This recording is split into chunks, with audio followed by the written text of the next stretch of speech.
Bonjour, nous sommes les gentilshommes. Salut Dan. Yo, ça va? Salut Connie, ça va? Pascal, salut Dan. Ça va très bien. Yo, yo, yo. Et bonjour chers auditeurs et auditrices. Ça commence bien, Pascal. Ouais, c'est la fatigue. Auditeurs Auditrices et auditeurs, merci d'être toujours là et bienvenue dans le podcast qui s'interroge sur les relations hommes-femmes. Petit rappel, donc à chaque épisode, on invite une jeune femme à qui on pose les questions que nous, on se pose d'habitude entre nous, entre garçons, et on en fait un podcast en espérant que ça puisse éclairer tout le monde, en tout cas le plus possible, sur les relations hommes-femmes. Vous pouvez retrouver tous nos précédents épisodes, il y en a plus d'une centaine sur www.lesgentilhommes.fr. Vous pouvez nous retrouver sur Instagram, sur Facebook, et vous pouvez nous soutenir si vous le souhaitez sur Tipeee, moyennant quelques euros. Vous avez en contrepartie l'épisode en avance. Et puis nous, on exclut en avance, et nous, ça nous permet de financer un peu de com, un peu de choses à droite à gauche pour continuer au podcast. Donc ça contribue à la. On compte sur vous. On compte sur vous. Voilà. Donc aujourd'hui, nous allons parler de dépendance affective avec Irina. Bonjour Irina. Hello à tous. Hello Irina. Qui es-tu ? Alors moi je suis Irina, j'ai 26 ans, célibataire et j'habite à Lille. Irina, c'est quoi être dépendante affectivement ? C'est une définition un peu compliquée. Moi, je l'ai appris en plus il n'y a pas très longtemps. Je me suis rendu compte de ça, genre il y a un mois. En fait, être une dépendante affective, tout le monde est dépendant affectif de quelque chose. Surtout envers les parents, on a besoin de l'affection de quelqu'un. Mais ça devient vraiment une pathologie en fait quand on en souffre. Et pour moi, ce que j'appelle dépendance affective, en tout cas, c'est dans mes relations amoureuses où je m'accroche à l'être aimé comme si je ne vivais que pour lui et je ne vis plus pour moi. Je n'existe plus, je n'existe que pour lui. Okay. Tu as directement parlé de pathologie. C'est oui. Parce que tu es allé voir un psychiatre ou un psychologue qui a mis le doigt là-dessus. Et donc, s'il y a pathologie, il y a il y a traitement, etc., etc. Oui, on peut dire ça comme ça. En effet, je fais un suivi psychologique en effet en ce moment et c'est autour d'une rétrospection en fait de moi-même. Je l'ai découverte moi-même et ma psychologue me l'a affirmé en fait. En effet, c'est bien ça. Et il y a des exercices à faire et bien évidemment il y a un suivi et tout ça et c'est difficile. Mais oui, c'est bien ça, une pathologie. Ouais. Et donc, comment ça se concrétise vraiment dans tes relations, être dépendante ? Dans mes relations, alors en plus, moi, je m'accroche dès les premiers rendez-vous, donc le premier ou le deuxième. Donc, je peux carrément tomber amoureuse, tout le temps. Et en fait, je m'attache à lui, je m'intéresse à tout ce qui... Je suis un peu, ce que penseraient les autres hommes, un peu collante. Qu'est-ce que tu veux ? Je le fais pour toi, je suis toujours là pour toi, peu importe ce que tu fais. Dès le premier rendez-vous ? On va dire le deuxième, mais le premier rendez-vous, ça se voit déjà, ouais. Et donc, ça veut dire que tu arrives au premier rendez-vous en sachant que potentiellement, tu vas être hyper intéressé ou c'est ça. Donc, en fait, ça s'applique presque à n'importe quelle personne avec qui tu as rendez-vous. Oui. Dans ma vie affectueuse, oui, c'est ça. D'accord. Ouais, c'est pour ça que c'est une pathologie. C'est pas vraiment normal, puisqu'en fait, à chaque fois que je vais voir un homme, je me protège pas. Je sais très pertinemment que je pourrais tomber amoureuse comme ça et tout donner, en fait. D'accord. On refait le fil un petit peu. Quand est-ce que ça commence ? C'est-à-dire ? Quand est-ce que, rétrospectivement aujourd'hui, tu te dis, ma dépendance affective, elle a commencé à ce moment-là. C'est possible de savoir d'abord ? Non, je pense pas. Moi, c'était vraiment un flash, en fait. Je pense que j'ai écouté un de vos podcasts et une jeune fille en avait parlé et tout ça, et je me suis un peu renseignée, j'ai cherché un petit peu et j'ai recherché des études qui en parlaient et tout ça. Je suis vraiment allée loin et j'ai compris que mais c'est pas normal ce que je fais. Je pensais que j'avais le cœur ouvert et que je peux aimer tout le monde et puis voilà, mais en fait non, puisque à chaque fois en fait je me fais mal, peu importe, même si c'est moi ou c'est lui qui finissant la relation, en fait, ça finissait toujours mal pour moi. C'est-à-dire que tu avais la pathologie, puisqu'on dit que c'est une pathologie, mais sans avoir le nom dessus. Tu savais pas que c'est ça, exactement. D'accord. Tu as un exemple de relation, peut-être, à nous dire, peut-être J'ai eu 2 grandes relations qui étaient vraiment très, très difficiles. Comment ont débuté ces relations ? Le premier, c'était vraiment tout bête. Hein. C'était un amour d'enfant de collège. Je l'ai rencontré au collège, collège-lycée. Et on était ensemble pendant 7 ans. Et je suis restée avec lui à cause de cette dépendance affective pendant 7 ans. Comment ça Raconte-nous un peu. Ouais. Rentre dans le détail un peu. Comment dire Ouais, c'est un amour de collège. À l'époque, vous savez, il y a la pression sociale. Toutes mes copines avaient des copains et tout. Ouais, je me trouvais un copain. Et donc, il y en a un qui était gentil. J'ai dit, ouais, why not? Et ça s'est bien passé au début. Je l'aimais bien. C'est vrai qu'au bout d'un mois, je me dis, peut-être que c'est pas le bon. Après, je me dis, non, je trouverai jamais mieux. Au bout d'un mois, tu te dis c'est pas le bon alors que t'étais au collège? Oui. T'avais déjà quand même la clairvoyance de te dire Oui. c'est pas forcément le bon? Oui, c'est ça. Je le savais, mais je me suis dit, non, tu trouveras pas mieux. Tout le monde commence à trouver un petit copain au lycée, collège. Écoute, c'est bien d'avoir le premier petit ami et tu vas te marier avec et avoir des gosses avec. Et c'est pourquoi tu disais que c'est pas le bon? Oui. Est-ce que c'était quoi qui te déchauffait, entre guillemets? C'est quoi qui te plaisait pas? En réalité, dès le début, il ne me plaisait pas vraiment que ça. Il était sympa, gentil. Mais c'était vraiment la pression sociale qui m'a fait que je suis sortie avec lui. Et c'est quoi le lien avec la dépendance affective, là? Parce qu'en fait, juste après, il me donnait l'affection que j'avais pas forcément avec mes frères ou mon père. Et donc après, je me suis dit, ouais, tu trouveras pas mieux, tu trouveras pas un autre mec, il faut que tu restes avec lui, sinon tu vas finir seule toute ta vie. Qui te disait ça? Moi, dans ma tête. Toi, dans ta tête, tu disais Ouais. ça au collège? Oui, Tu en te fait, mettais déjà une disons sacrée que pression, non? suivant l'éducation qu'on a eue et Ouais. puis mes origines, c'était important de se dire, mes parents, ils se sont rencontrés même à l'école, au collège aussi, au lycée. La plupart de toutes mes familles, c'était comme ça. On se rencontrait, mon frère, il a rencontré ou peut-être à l'université, mais c'est parmi les premiers. Voilà, le schéma est, tu rencontres un gars, tu l'aimes bien, tu te maries, t'as des gosses. Donc, tu avais ce schéma en tête. Oui. Et comment ça se traduisait la dépendance affective avec cette première relation? C'est-à-dire que quoi, t'étais à fond sur lui, dès qu'il faisait un truc, tu l'anticipais, Oui. t'étais à fond sur ses Oui, j'étais projets? avant sur ce qu'il voulait lui, absolument, partout, peu importe ses projets de vie, professionnels. Tu suivais quoi? Ouais, voilà, c'est ça. Et lui, contrairement à ça, lui, il faisait pas du tout? Il s'intéressait pas à toi ou... Si, il s'intéressait. Lui, il m'aimait vraiment. Même jusqu'à notre séparation, il était vraiment amoureux. Je le savais, mais c'était difficile. Et mais moi, par exemple, je suis venue en France il y a 4 ans pour mes études. Et c'était un peu débile de ma part, mais en fait, il y avait eu un ultimatum quand on en a parlé à la fac. Il m'a dit, écoute, si tu vas à la fac, une relation à distance, ça marche pas. Donc, soit tu me quittes, soit tu n'y vas pas.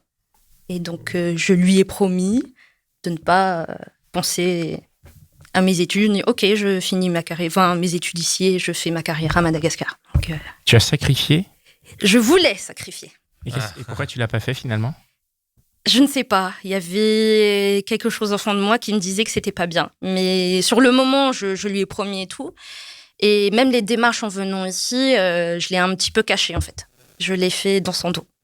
Ah, t'as fait les démarches pour venir ici dans son dos? Plus ou D'accord. moins dans son dos, ouais. D'accord. C'est marrant parce que quand tu décris la relation, j'ai l'impression que tu es dans un espèce de schéma tout fait de bonne épouse, tu vois ce que je veux dire, entre guillemets. Tout à fait. Tout à fait. C'est un peu l'éducation que j'ai eue, on va dire. Ma mère, c'était comme ça, la bonne épouse.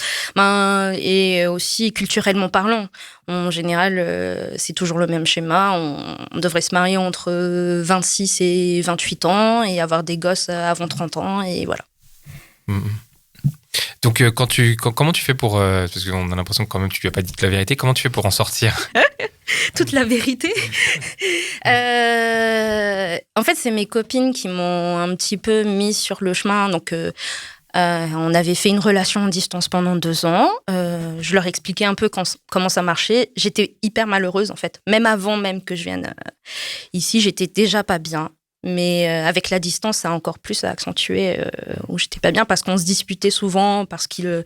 j'acceptais toutes ses demandes, en fait. Tout ce qu'il voulait, fais-moi ceci. Enfin, il y a eu plein de choses. C'était quoi ces demandes? C'était quoi, ouais? Plutôt professionnelles, des projets. Écoute, tu finis tes études dans 2 ans et tu reviens, on va se marier. Ok. J'étais pas d'accord au fond de moi, mais je dis ok. Oui, mais tu l'as pas fait finalement. Mais je l'ai pas fait finalement parce que je l'ai fait sur un coup de tête. j'y ai pas réfléchi en fait. Au moment où j'ai décidé de me séparer de lui, j'ai pas réfléchi. Parce que si j'avais réfléchi, tu l'aurais fait? Je serais restée, je serais rentrée, j'aurais été mariée. Comment tu as décidé et surtout réussi à te séparer de lui? Parce que tu es à la fois dans un schéma de dépendance affective qui démontre un attachement fort, mais en même temps, tu arrives à te séparer. Or, je pense que c'est quand même assez incompatible avec la dépendance affective. Comment tu as réussi? Je crois qu'il y a eu un déclic, j'en ai parlé avec mes copines et tout ça, et elles m'ont conseillé d'arrêter déjà la relation. Et j'ai fait OK, d'accord, je vais suivre vos conseils et je vais le faire. C'était genre le jour même et juste 5 minutes après, je lui ai envoyé un message. Je me dis comme ça, je pense pas, c'est fait. D'accord, tu l'as fait. Je ne pensais pas aux conséquences et tout ça. Hein, Qu'est-ce que tu lui as dit par message? Je me souviens plus trop, j'avoue. Parce que lui, il a dû tomber un peu des nues quand même. Il a compris quand même. Enfin, il savait qu'il y avait des moments où il y avait un truc qui n'allait pas bien. Et moi, je pense que en gros, c'était, écoute, j'arrive plus. Je pense que, je lui disais, écoute, j'ai plus de sentiments pour toi, donc il faudrait qu'on arrête. Et il y a eu des conséquences, j'imagine, que si tu fais ça sur un coup de tête. Quand la réalité revient, la pression, une espèce de pression sociale que tu... Exactement, d'autant plus qu'avant que je suis partie, on avait fait les démarches, c'est pas des fiançailles, mais c'est des pré-fiançailles en fait, où mes parents et ses parents se sont rencontrés, et en fait pour dire que c'était vraiment une relation sérieuse et qu'on pensait à se marier plus tard. Et oui, il y a eu des conséquences parce que donc, avec mes beaux-parents, on s'entendait bien et tout ça. Et moi, je voulais pas l'annoncer à mes beaux-parents. Et lui, il disait non, va les dire, toi, c'est toi qui veux rompre avec moi. C'était... Pas très sympa. Très courant, malheureusement, je pense. Ouais. Mais donc, je l'ai pas fait. Je l'ai pas fait parce que j'étais en colère aussi. Non, je voulais pas. J'avais peur aussi d'en tomber. Et j'étais plutôt contente parce que mes parents, eux, ils m'ont soutenue par rapport à cette décision que j'ai prise. Mmh. Comment tu fais la différence entre l'amour et la dépendance affective? Je ne sais pas le faire. Ah. Tu sais, qu'est-ce que ça veut dire? Comment tu... Aujourd'hui, en fait, je me rends compte que je ne sais pas le faire. Donc ça veut dire que pour toi, l'amour et la dépendance affective, la dépendance affective, c'est l'expression de ton amour, c'est la seule manière que tu vois d'être amoureux? Ce que j'avais remarqué en tout cas. Ouais. Je suis en train d'étudier un petit peu les schémas et de me dire et j'étais en train de me dire que j'étais en train de réfléchir et de me dire toutes mes relations étaient fausses ou pas. Parce que mais par contre je suis sûre que je l'aimais à un moment donné. Je ne sais pas quand, à quel moment. Au début, peut-être. Sur les 7 ans. Sur les 7 ans, à distance, oui. Ouais. Mais je sais que je l'aimais. Je sais pas où, à quel moment. Peut-être que c'est là, repassé, voilà. Parce que, donc, après ce garçon, tu as rencontré d'autres personnes? Oui. Tu as dit que tu avais une deuxième relation. Oui. En fait, après ce garçon, comme on dit chez nous, il y a eu une période où j'ai fait comment on disait, c'est comme un cheval qui a rompu avec sa corde, en fait. Genre, j'étais libre. Libérée, quoi. Exactement. Voilà. Et il y a un proverbe malgache qui le dit très bien. Et donc, c'est la version française. Et là, j'ai dit, écoute, je suis célibataire, je fais ce que je veux. Et là, j'ai enchaîné plein de choses, les relations et tout ça. Donc là, une année, voilà, exactement. Et là, dans les relations, c'est pas dépendante. Voilà, c'est ça, c'était plus léger. Là, j'étais dépendante, plus léger, mais quand même, parce qu'en fait, bien que je savais que c'était genre soit des coups d'un soir, soit juste un plan cul, je m'attachais. Ah, tu t'attachais direct? Oui, je m'attachais à la personne. Premier rendez-vous Premier ou deuxième. Ouais, tu t'attaches. Ouais. Mais ça veut dire quoi? Ouais. Ça se traduisait par des messages, savoir comment il allait, qu'est-ce qu'il voulait faire, et même au lit, en général, c'est toujours son plaisir avant le mien. Donc, Et tu sais pourquoi tu fais ça, là? Parce que là, c'est des plans cul. T'as pas besoin il n'y a pas de pression. Je sais pas. À l'époque, c'est comme ça que je fonctionnais. Enfin, parce que peut-être que tu te projetais avec le mec direct, tu te disais peut-être que ça va être sérieux et du coup, il faut que je lui fasse plaisir. C'est possible. Je pense que oui, on a eu où je me projetais vraiment dès le début qu'il fallait pas. Il y a d'autres non, mais instinctivement, en fait, c'était comme... C'était naturel. C'était comme... merde, mais pourquoi? Même moi, je me le dis. C'est... C'est horrible. Et donc, tu commences à passer à travers ça. Oui, j'essaie de... J'imagine qu'une période légère comme ça, de plan cul et tout, ça doit te faire énormément relativiser sur l'engagement. Oui, totalement. Ça m'a... En fait, non, encore, c'est parce que la dernière relation parmi tous mes plans cul, en fait, il y a eu donc la deuxième relation. C'était une relation un peu étrange parce que on s'est jamais rencontrés. On s'est rencontrés sur Tinder et on n'a fait que des cams. On ne s'est jamais vus, même pas une seule fois. Tu peux nous raconter un peu, c'est quoi des cams ? On se voyait face à des vidéos. Des visios, quoi. Ouais, que des rendez-vous en visio. Ouais. Non, mais j'avais un gros sous-entendu dans ma question, c'est pour ça. C'est-à-dire quid de la sexualité quand on fait que c'est des ça, visios. que de la cam, du coup, oui aussi. Ouais, c'est bien ça, c'est bien ce qui me Tu semblait. connaissais tu l'avais jamais rencontré en vrai ? Je l'avais jamais rencontré en vrai. Mais c'est parce qu'il était loin de toi ? Non. C'est parce que c'était le Pourquoi confinement alors. Parce que c'était ce qui était... Enfin, c'était sympa au début, je sais pas. C'est ce qu'il voulait, j'ai dit oui. C'était le confinement ou... Non, Il était marié. non. C'est pas possible là. Et du coup, Elle nous fait tourner en boucle là. Non, pas du tout. Je l'ai coup, jamais c'est- rencontré. Toi, en fait, c'est là où tu dis que tu es un peu dépendante affectivement, c'est qu'en Oui. fait, tu as tout de suite accepté ça. J'ai accepté ça. Au début, c'était sympa, ok. En plus, c'était un petit peu des jeux un peu SM, donc c'était sympa et tout. Au bout de Comment tu fais du SM du temps, à cam Direct. euh, Faut que tu nous expliques un peu. Ouais. attends. Alors du coup, Pendant une je- petite minute.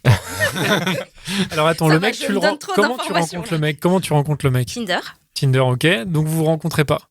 Non. Il y a que du chat d'abord par Exactement. écrit et après le mec te dit bah tiens on se fait une visio. Oui. Là vous commencez à discuter et d'un coup il te dit bon bah vas-y je vais sortir le fouet. Et par contre je vais me fouetter moi-même quoi.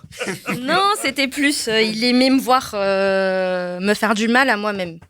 Donc soit je me giflais, soit c'était un peu voilà des trucs. Ok. Mais est-ce que toi, t'es consentante ou est-ce que c'est parce que t'es dépendante affectivement que tu le fais ? J'étais consentante et c'était au bout d'un moment que au début en fait c'était un peu soft. Au début je disais qu'est-ce que je suis en train de faire, est-ce que c'est bien, mais en fait c'était un peu le jeu en fait qui m'excitait. Ouais, on se voit pas, c'est sympa, marrant, quoi, c'est marrant, original, ouais. on va tester tout ça. En fait je suis tombée amoureuse je crois au bout de 2 mois, donc Sans l'avoir vu. sans l'avoir vu. Enfin, Et sans l'avoir vu. Vu physiquement. C'était un Parisien ou... Non, un Lillois. Ok. Donc il habitait pas Donc loin. il habitait pas loin de chez toi et tout, ouais, c'était... Et à un moment, t'as pas eu envie de lui dire, écoute, en fait, vas-y, viens, on prend un verre, là, c'est bon. On a... Si, et à chaque fois, en fait, il y avait des petits jeux entre nous, des ultimatums. Il avait un petit peu le contrôle sur mon compte Tinder et il me faisait... Comment ça, le contrôle sur ton compte Tinder ? Le contrôle sur mon compte et en fait, le jeu était que j'étais son objet, en gros. Donc, je faisais tout ce qu'il me disait. Si je devais aller avec ce gars-là ou ce gars-là, qu'est-ce que je devais faire avec ce gars-là Et après, il voulait regarder ? Des fois, il voulait des photos, oui. Mais il te disait pas, t'allumes la cam et... Non. Ok. Il voulait des photos ou alors... Comment tu faisais Non, mais c'est hyper intéressant. Intéressant. Comment tu faisais quand tu étais avec un gars, par exemple, il te dit tu peux aller avec ce gars-là et je veux une photo. Une fois que tu es avec le gars, comment tu fais pour justifier de la photo je lui demande, écoute, c'est pour mon plaisir personnel, on se prend une photo, on prend une vidéo du truc. Mais tu parlais pas du mec en Non, question. jamais. Ouais, ouais. Ce qui est intéressant, c'est que tu deviens tu dis que tu deviens l'objet de ce monsieur. Oui. Et en fait, quand tu nous as décrit la dépendance affective, est-ce que c'est devenir l'objet, c'est la dernière étape de la dépendance ? Pour moi, en tout cas. Mhm. De mon expérience personnelle, c'était ça, ouais. C'était le summum de ce que j'ai pu faire. Et en fait, donc il y a eu 1 an de relation comme ça. Mhm. Donc voilà, je suis tombée amoureuse de lui, il le savait, il en a joué un petit peu, mais il est pas méchant, il a ses envies et tout ça. Et moi, j'étais consentante, hein, c'est tout à fait normal. Mais au bout d'un moment, en fait, j'étais fatiguée parce que j'ai compris qu'il allait jamais ressentir ce que moi je ressentais. Et là, j'ai fait un burn-out professionnel et personnel. J'ai fait, mais qu'est-ce que je suis en train de devenir ? T'étais arrivé au bout ? Ouais, c'est ça. D'accord. Et alors, qu'est-ce qui se passe après ? Ce qui se passe après, la dépression. Ça arrive vite. Ouais. Surtout quand tu enchaînes plus d'une 30aine de mecs en une année, ça fait mal. En fait, dans ton esprit, tu dis mais qu'est-ce que j'ai fait pendant un an? Niveau professionnel, ça va encore, mais personnel, je me dis, je suis totalement perdue, je vis seule, je vais finir toute seule, c'est bon. Tu t'es repris l'image de la femme que tu avais quand tu étais collège-lycée, tu t'es reprise dans la figure? Exactement. D'accord. Et comment tu réagis alors à ce moment-là? Qu'est-ce que tu vas faire? Ce que j'ai fait, moi en tout cas, j'ai consulté un psy.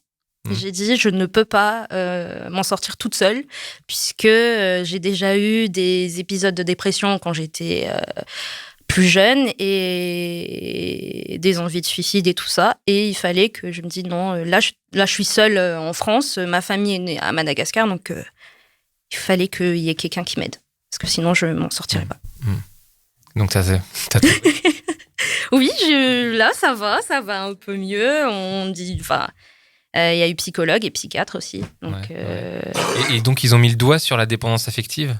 En fait, au début, c'était... En fait, je le cachais. Je disais, ouais, j'ai un manque de confiance en moi. Parce que moi, c'est ce que je le disais, en fait. J'avais pas de confiance en moi. C'est pour ça que j'acceptais tout de l'autre. J'arrivais pas à me positionner dans une relation et me dire, non, c'est ce que je veux. Et c'est au fil des discussions, on a fait de la rétrospection, mon enfance et tout ça. Et c'est après que j'ai découvert, ah oui, mais il y a aussi une dépendance affective, parce que personnellement, dans mon expérience, j'avais un petit manque d'affection de mon père, du côté de mon père, donc ça s'est répercuté ensuite sur mes relations amoureuses. Voilà. Tu parles de manque de confiance en toi. Oui. C'est quoi le lien entre l'amour et la confiance en soi pour toi? Je trouve que... Alors la question, je sais pas, c'est un peu compliqué parce que même pour moi, parfois je confonds en fait, puisque j'aurais aimé... En fait, il y a déjà l'amour de soi en fait. Déjà, je m'aimais pas.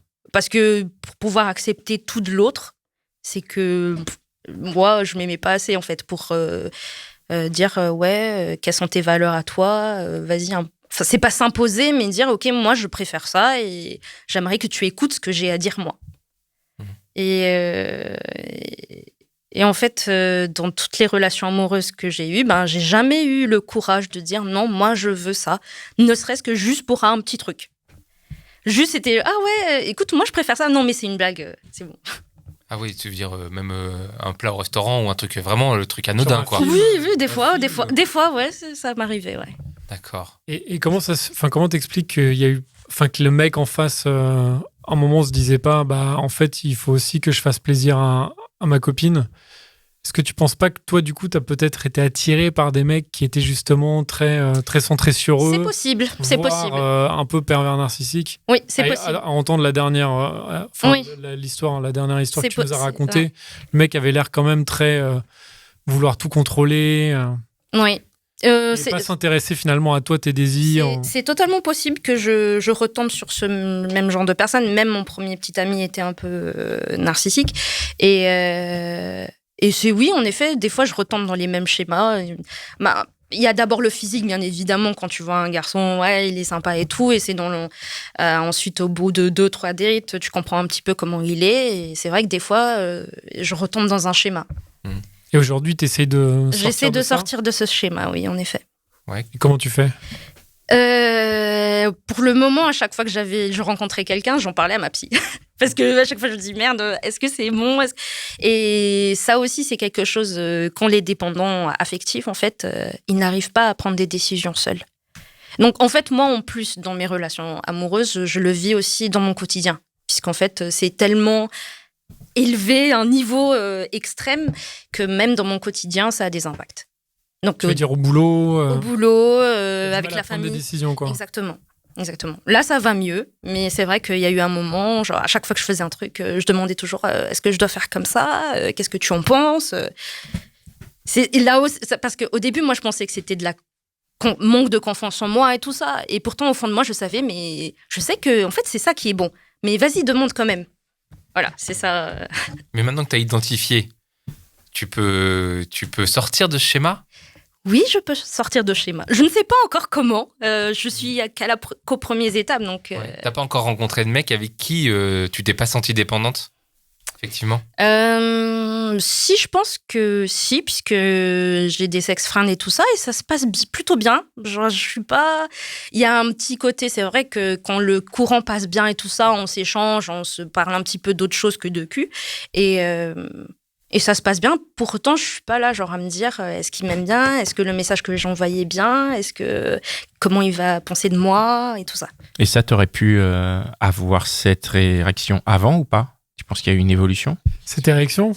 Pascal, ta langue à fourcher, on dirait. Non, j'ai dit réaction. Ah, Non, J'ai compris réaction aussi. Ah oui? Ok, bah, c'est nous qui avons les oreilles. on a mal compris. Désolé. Bon, il faudrait peut-être que j'arrête de parler de cul, je sais pas. Donc tu disais, Je excuse-moi. te demandais, en fait, si là, le schéma dans lequel tu es là, d'avoir des sex friends et de ne pas être tant dépendant affectivement de eux, est-ce que avant ça aurait été possible ou pas? Du coup, est-ce que tu te rends compte de cette évolution qui a pu avoir, quoi? Avant, c'est-à-dire avant d'avoir vu un psy ou avant oui, ma voilà, relation? avant ou cette période justement où Je tu pense disais où pas, tu as là. vu 30 mecs là et t'étais Je avant. pense que j'étais tellement aveugle, on va dire. Ouais. Et non, je pense. Mais là, je vois vraiment la différence en fait. Je me suis rendu compte, il y en a eu un ou deux, je dis ah mais tiens merde, c'est totalement différent et je me sentais bien en fait à chaque Ah, fois. d'accord. Mais il y a une grosse différence en effet. Ok. T'as pas peur de l'effet inverse après? Voilà, je me fais un peu l'avocat du diable, excuse-moi. Vas-y. T'es en pleine rédemption là et je vais t'écraser la tête. C'est vraiment. Bah, c'est de plus arriver à donner après. Moi, Non. À oui, être amoureuse, trop, oui. être trop sur soi. Je Ouais. pense non parce que c'est. Je trouve que c'est quelque chose d'inné en moi. J'aime facilement, on va dire ça comme ça. Je donne beaucoup d'amour facilement. Et même si aujourd'hui je me restreins, je pense pas que ça puisse changer le fond de ma nature en fait.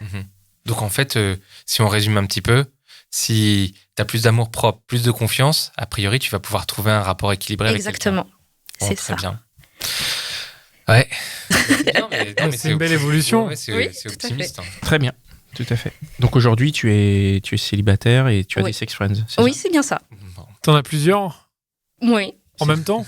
oui, bravo. C'est une situation qui te convient, qui te. tout à fait. Ok. Tout à fait. Aussi mes partenaires aussi, donc ça se passe Ouais. bien. Et du coup, là, tu te dis, s'il y en a un qui me plaît un peu plus que l'autre, ça peut devenir sérieux? Ou alors, t'as envie de justement Oui, si ça peut devenir de tenter sérieux, encore d'autres why not?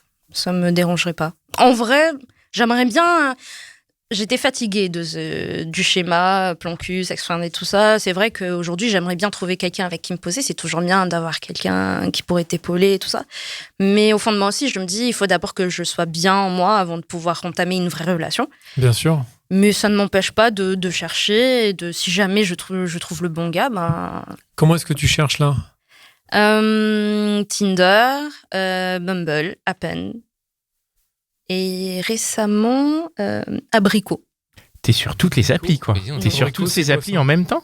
Ça prend beaucoup de temps, non? Vous regardez comme si... Waouh. C'est chouette. Non, de temps en temps. Enfin, j'y vais pas tout le temps non plus. J'y vais les dimanches soirs, je m'ennuie un petit peu, je sois un peu 5 minutes, 10 minutes. Après, je laisse et voilà. Et pas de rencontre au boulot ou Non, pour dans moi, des c'est... au boulot, c'est non.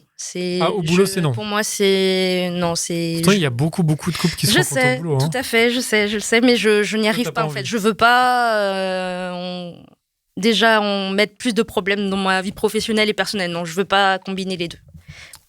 Et dans des bars? Bah écoute, ça m'est jamais arrivé. Je sais pas pourquoi, Et mais si ça arrive, tu serais pas fermé à l'idée? non, je serais pas fermée. Bon bah écoute, tant mieux. Très bien. C'était ta dernière question? ou Ouais, tu- merci beaucoup. Ok. Bon, bah merci. beaucoup. Merci les gars pour cet Merci. épisode. Merci beaucoup Irina Je vous en prie. pour ton C'était témoignage. sympa. C'était top. Merci Mitch. Merci Cynthia et merci à vous, chères auditrices et auditeurs, d'être toujours fidèles au poste, de toujours continuer à nous écouter et à nous partager. On sait que vous nous partagez beaucoup puisqu'on voit les écoutes qui augmentent sans cesse. Vous pouvez nous suivre sur la page des gentilshommes sur Facebook, sur Instagram, sur tous les réseaux. On est un peu partout. On est là. Faut écouter les anciens épisodes aussi. Vous pouvez écouter les anciens épisodes. Il y a de Il y en tout. a beaucoup. Il y en a plus de Ouais. 100. Ouais. Et on a beaucoup. On a abordé combien beaucoup d'heures de d'écoute? Une cinquantaine d'heures. Cinquantaine d'heures d'écoute. Ouais. Ça va 2 jours et demi. Ouais. Ouais. Non-stop. Bonne chance. Vous pouvez écouter les gentilshommes. Et puis, si ça vous plaît, vous pouvez nous soutenir sur Tipeee. Hein, toujours là, la page Tipeee. Le lien est accessible depuis lesgentilshommes.fr ou là où vous nous écoutez, trouvez-nous. Quoi. C'est pas très difficile. On est là. Voilà, on est là. Allez, sur les réseaux. à bientôt. Écrivez-nous, envoyez-nous des messages. Ouais. Si vous avez des témoignages aussi à faire. C'est pas lui qui Et répond. attends, on C'est remercie. pas moi qui réponds, c'est vrai. Je voudrais dire 2 choses. Je voudrais remercier le studio où on enregistre, le studio Restless, et Pierre qui nous accueille. Merci beaucoup. Et remercier Rina. Je ne sais pas si on l'a dit au début de l'épisode, mais tu es venue avec un petit paquet cadeau quand même. Ah, non, mais je pensais Sympa, quoi. Merci Tu nous beaucoup. as fait dans le ça me paquet. faisait plaisir. De Dans la le paquet lecture. des Un petit clés, paquet. des clés d'une voiture. En fait, une Trois Ferrari. voitures. Non, Une mais c'est Ferrari hyper pour chaque. sympa. Voilà. Voilà, franchement, donc T'aurais pas dû les futurs invités, vous savez ce qu'il vous reste à faire. Mais vraiment, ce petit. T'aurais pas dû, hein, Irena, c'est trop Non, sympa. mais c'est parce que ça me fait Parce que plaisir. tu venais de gagner au loto et tu fais, Exact. je vais offrir ça à mes Franchement, je veux pas préférés. garder l'argent pour moi, il faut que Ouais, je voilà. partage. Tu as bien fait. Trop cool, quoi. Trop généreux. Merci beaucoup. Allez, à bientôt. Merci, au revoir. Ciao.